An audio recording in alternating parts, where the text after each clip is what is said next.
Hi everyone. I hope you're all okay and staying safe. And I hope you're managing to keep yourselves busy. I do understand that it can be very hard at the moment for us to find enough things to do to keep ourselves entertained, to keep ourselves occupied. Um, Something I've really been enjoying is playing my guitar. I love playing the guitar, and it's something I perhaps don't normally do as much as I'd like to. So I decided a while ago that I would make a bit more time to practice and try and improve my skills. And I think I've come on really well. I've gone from being absolutely terrible to just being kind of, not that bad, which, for me, that's a massive improvement. So I learned a new tune today, and I'm going to play it to you. And it's a piece of music from a really well-known film. So I want you to have a listen and see if you can work out what film it's from. Okay, and this is going to link to the task that I'm going to talk to you about in a few minutes' time. Okay, so I'll just get my guitar and check it's in tune. Yeah, it sounds in tune. I think it's all right. Wouldn't really help me much if it was in tune, really. Okay, so have a listen. My challenge is to try and get to the end without either having to stop or without having to make too many mistakes. Can't guarantee it, but we'll see how it goes.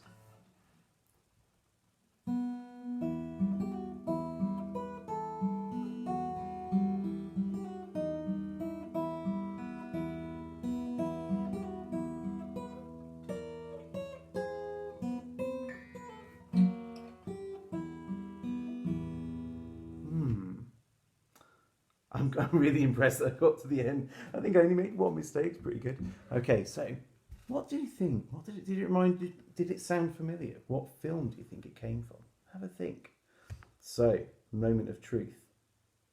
The piece of music came from Star Wars. Okay, so if you said Star Wars, then you were right. Well done.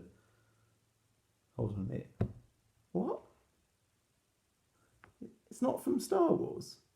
It's Mrs. Connolly says it's not from Star. Are you sure? Harry Potter. It's not from Harry Potter, is it? Sure, that's Star Wars. Star Wars, isn't it? Oh, Harry Potter. You sure? It is, isn't it? Oh, I was going to do this whole lesson on Star Wars. Fortunately, I have got a copy of Harry Potter. Well, I'm not wasting. I'm not doing Star. Well, okay, Harry Potter it is then. Okay, all right, Harry Potter. Okay, so yeah, I'm going to read you. Fortunately, on my table, I have got a copy of Harry Potter. I don't know how it got there. So yeah, so I'm going to read you a little extract from Harry Potter. Harry Potter is really interesting because it's about this amazing magical wizard. But at the beginning of the story, he's got no idea that he's a wizard. So a lot of you might know the story already, maybe through the films, maybe through the books. If you don't know the story at all, at the beginning of the story, it's quite a while. It's a few chapters in before Harry Potter actually finds out that he's this sort of young wizard and he's going to go to wizard school and all the rest of it. So his life at the moment, he lives in a very, we might expect a wizard to live in, I don't know, a castle or some sort of underground cavern, somewhere really magical. And Harry Potter just lives in a really, really ordinary house, in a really, really ordinary street. So in this scene that I'm going to read you, we find a little bit about Harry's life in his house. Unfortunately for Harry, he lives with his auntie and uncle and his cousin, and they're not really very nice to him, as we'll find out. So I'm going to read you this little extract, and then I'll talk to you about what I would like you to do at home. Nearly 10 years had passed since the Dursleys had woken up to find their nephew on the front step, but Privet Drive had hardly changed at all. The sun rose on the same tidy front gardens and lit up the brass number 4 on the Dursleys' front door. It crept into their living room, which was almost exactly the same as it had been on the night when Mr. Dursley had seen that fateful news report about the owls. Only the photographs on the mantelpiece really showed how much time had passed. 10 years, in fact. Yet Harry Potter was still there, asleep at the moment, but not for long. His Aunt Petunia was awake, and it was her shrill voice which made the first noise of the day. Up! Get up! Now! Harry woke with a start. His aunt rapped on the door again. Up! She screeched.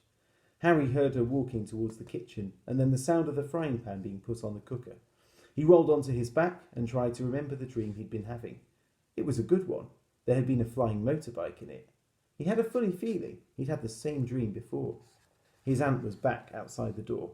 "Are you up yet?" she demanded. "Nearly," said Harry.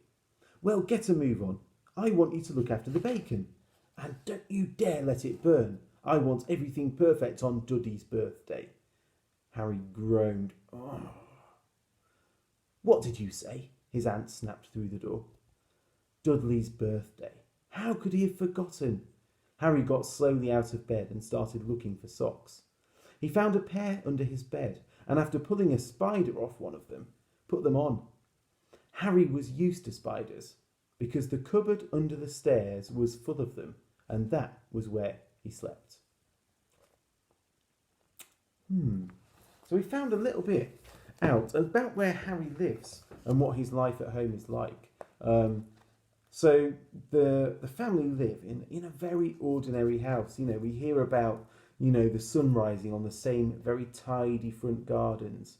You know, Privet Drive has hardly changed in 10 years. It's a very sort of ordinary street. Not really a street where you'd expect to find a wizard living. Sadly for Harry, he doesn't really have his own bedroom, does he? He lives in the cupboard under the stairs, which isn't very nice for him. But I think this is quite an interesting part of the story because we get a little bit of a glimpse into Harry's home life and what it's like where he lives. My challenge for you is to have a go at doing a little piece of writing about where you live, okay? So you could just talk about the house you live in or the flat you live in, or you could write a little bit about your neighbourhood and what you find interesting about it, okay? So maybe if you're going for a walk around where you live, whether you're going to a local park or you're just going for a walk around the streets, have a look and maybe make a note of some of the things that you see on your way. You know, what do you see that's interesting?